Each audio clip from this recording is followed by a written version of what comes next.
Praise the Lord. இன்றைய தியானம் பிரசங்கி 3ஆம் அதிகாரம் 19 முதல் 22 வரை.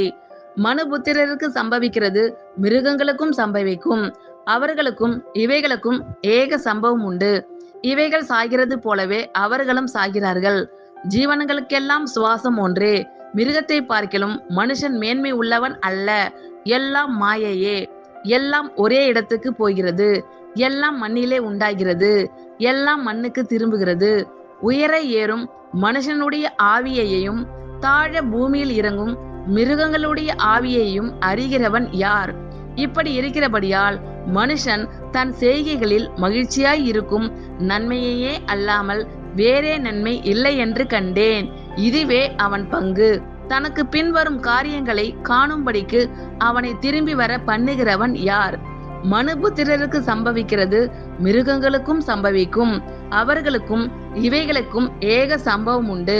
இவைகள் சாகிறது போலவே அவர்களும் சாகிறார்கள். ஜீவன்களுக்கெல்லாம் சுவாசம் ஒன்றே, மிருகத்தை பார்க்கிலும் மனுஷன் மேன்மை உள்ளவன் அல்ல.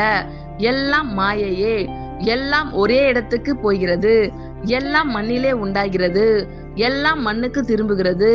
உயர ஏறும் மனுஷனுடைய ஆவியையும் தாழ பூமியில் இறங்கும் மிருகங்களுடைய ஆவியையும் அறிகிறவன் யார்?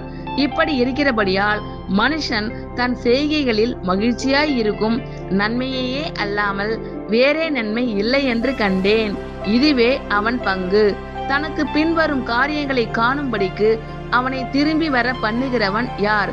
ஆமேன். கர்த்தர் உங்கள் அனைவரையும் ஆசீர்வதிப்பாராக. God bless you all.